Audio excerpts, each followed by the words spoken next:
जय हिंद, वंदे मातरम। दोस्तों, बहुत बहुत स्वागत है आप सभी का न्यूज इंडिया में। और अभी तक आपने इस वीडियो को लाइक नहीं किया तो लाइक कर लीजिए, और चैनल पर नए हैं तो चैनल को सब्सक्राइब कर लीजिए, साथ में बेल आइकन भी प्रेस कर लीजिए और वीडियो को ज्यादा से ज्यादा शेयर कीजिए। चलिए दोस्तों, आप सभी को बता दें कि यूपी विधानसभा चुनाव के पहले चरण में केवल 60.17% मतदान हुआ है।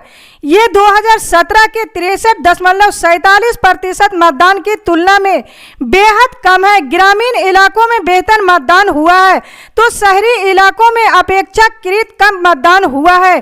कोरोना जैसे बेहद संवेदनशील इलाके में रिकॉर्ड 75% और मुजफ्फरनगर में 60.34% मतदान हुआ तो शहरी इलाकों वाले गौतम बुद्ध नगर में केवल 75.7% और गाजियाबाद में 58.31% मतदान हुआ है। किसान और मुसलमान नेताओं का वादा है कि उनके मतदाता बढ़ चढ़कर वोटिंग कर रहे हैं और ये मतदान सरकार के खिलाफ जा रहा है, जबकि कम मतदान पर भाजपा नेता पूरी तरह चुप है। सामान्य तौर पर तेज मतदान को सरकार के खिलाफ माना जाता है। कहा जाता है कि जब मतदाताओं को किसी सरकार से नाराजगी होती है तो वे उसे बदलने के लिए बढ़ चढ़कर वोटिंग करते हैं। 2017 के विधानसभा चुनाव में 45.96% मतदान हुआ था, लेकिन 2012 के यूपी विधानसभा चुनाव में 59.40% मतदान हुआ था। माना गया था कि ये बसपा सरकार को बदलने के लिए लोगों को गुस्सा था। कांग्रेस नेता राहुल गांधी ने शुक्रवार को गोवा में एक प्रेस कॉन्फ्रेंस की। उन्होंने कहा कि सत्ता में आने के तुरंत बाद हम गोवा में अस्थायी और कानूनी तरीके से खनन बहाल करने की योजना बना रहे हैं। उन्होंने दावा किया कि इस बार हमें ठोस बहुमत मिलेगा और हम ये सुनिश्चित करने के लिए तुरंत कार्रवाई करेंगे कि हमारी गोवा में सरकार बने। मडगांव में उन्होंने कहा कि 5 साल पहले भाजपा को गोवा में जो जनादेश मिला था वो जनादेश उन्होंने चोरी किया था, वो गोवा का जनादेश नहीं था। 5 साल पहले गोवा ने कहा था कि वे कांग्रेस की सरकार चाहते हैं, लेकिन भाजपा ने भ्रष्टाचार करके गोवा का जो जनादेश था उसे चोरी किया है। उत्तर प्रदेश के मेरठ में गुरुवार को हुए मतदान के बीच कई बड़ी घटनाएं हुई, जहां दक्षिण क्षेत्र में विधानसभा के प्रत्याशी दलित चौधरी और सपा नेता विपिन मनोटिया पर बीजेपी कार्यकर्ताओं के द्वारा हमला करने का आरोप है और सपा नेता विपिन मनोटिया को दौड़ा दौड़ाकर पीटने का आरोप है, जिसका वीडियो अब तेजी से सोशल मीडिया पर वायरल हो रहा है। वहीं सरदना क्षेत्र में भाजपा विधायक संगीत सोम पर पीठासीन अधिकारी को थप्पड़ मारने और अभद्रता करने का आरोप है। इस मामले में पुलिस ने सरदना थाने में मुकदमा दर्ज कर लिया है। आरोप है कि मतदान के दौरान पीठासीन अधिकारी को भाजपा प्रत्याशी संगीत सोम ने धमकाया और थप्पड़ भी मारा, जिस पर हंगामा हो गया। पुलिस ने संगीत सोम के खिलाफ केस दर्ज कर लिया है। समाजवादी पार्टी के अध्यक्ष और पूर्व सीएम अखिलेश यादव आज बीजेपी पर जमकर बरसे। उन्होंने रामपुर के विशालपुर में जनसभा को संबोधित करते हुए कहा कि बीजेपी सिर्फ झूठ बोलते हैं। बीजेपी का छोटा नेता है तो छोटा झूठ बोलता है, बड़ा नेता है तो बड़ा झूठ बोलता है और सबसे बड़ा नेता है तो सबसे बड़ा झूठ बोलता है। उन्होंने कहा कि ये चुनाव लोकतंत्र और संविधान को बचाने का चुनाव है। अखिलेश यादव ने कहा कि पहले चरण का चुनाव खत्म हो गया है, पश्चिमी के लोगों ने बीजेपी की खाट खड़ी कर दी है, बाकी चरणों में बीजेपी का पूरा सफाया हो जाएगा।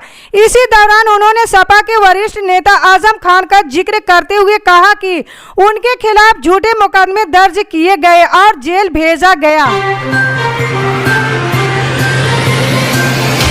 एसोसिएशन फॉर डेमोक्रेटिक रिफॉर्म्स की ताज़ा रिपोर्ट के मुताबिक पंजाब विधानसभा चुनाव में भी दागियों की भरमार है। पंजाब विधानसभा चुनाव के लिए नामांकन दाखिल करने वाले उम्मीदवारों की हलफनामे के आधार पर तैयार एडीआर की रिपोर्ट कहती है कि 1276 कुल उम्मीदवारों में से 315 के खिलाफ आपराधिक मामले दर्ज है, यानी लगभग 25% पंजाब विधानसभा चुनाव के कुल उम्मीदवारों में से दागी है। हालांकि 2017 के चुनाव में दागियों की मात्रा सिर्फ 9% थी।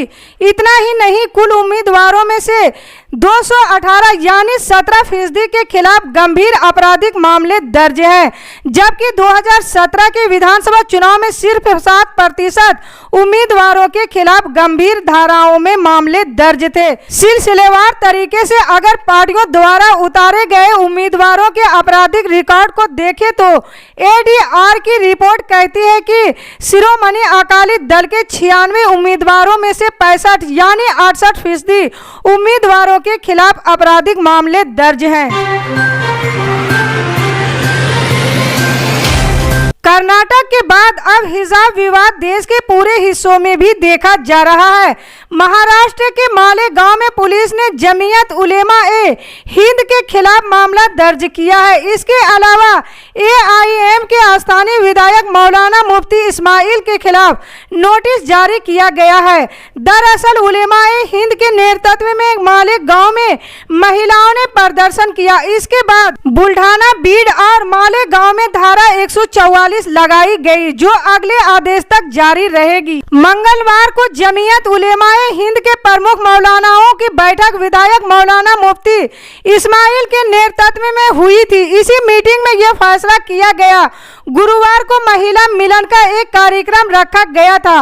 वहां हिजाब का समर्थन करने के लिए हिजाब और बुर्खाधारी महिलाओं को बुलाया गया था। मौलाना मुफ्ती ने यह भी जानकारी दी थी कि शुक्रवार को मालेगांव में हिजाब दिन के तौर पर मनाया जाएगा। सभी महिलाएं उस दिन बुर्खा पहनेगी। उन्होंने कहा था कि भारत में हर धर्म को अपने रीति रिवाजों के मुताबिक रहने की आजादी है।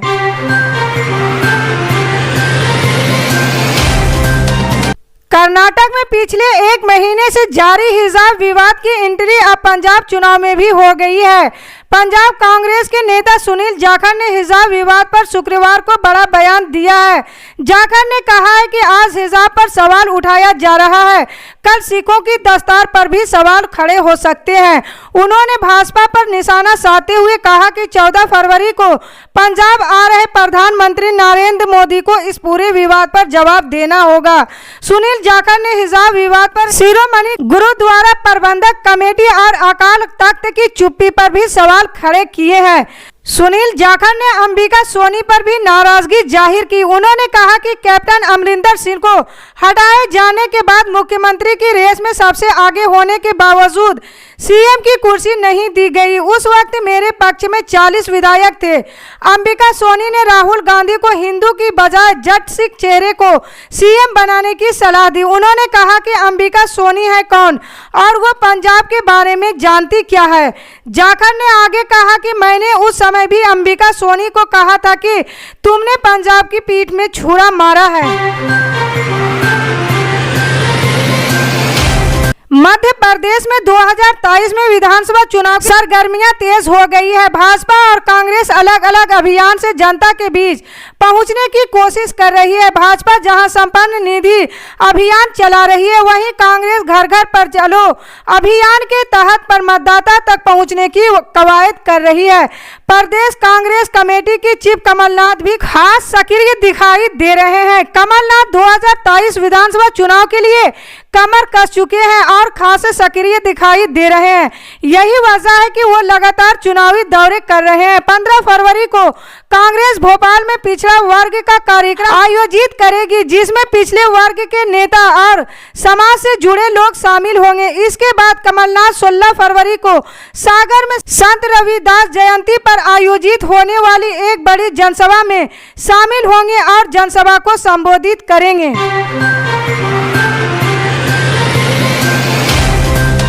राष्ट्रीय जनता दल के सुप्रीमो लालू प्रसाद यादव की मुश्किलें कम होने का नाम नहीं ले रही है। चर्चित चारा घोटाले से जुड़े 5 में से 4 मामलों में दोषी करार दिए गए।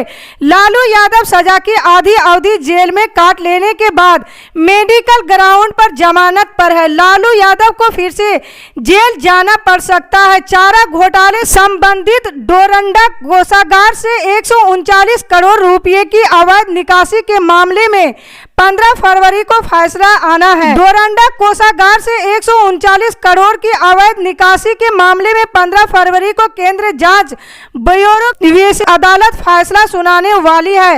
इस दौरान लालू यादव को कोर्ट में शरीरी उपस्थिति रहना होगा। लालू की व्यवस्था और पहले के चारा घोटाला मामलों में सशरीर उपस्थिति रहना होगा। लालू के स्वास्थ्य और पहले के चारा घोटाला मामलों में आए फैसलों को देखते हुए आरजेडी के खेमे में आरजेडी के समर्थकों में चिंता बढ़ गई है। इसी तरह के पल पल के अपडेट जानने के लिए जुड़े रहें हमारे न्यूज़ इंडिया के साथ। मिलते हैं अगली बड़ी खबर में, तब तक के लिए जय हिंद।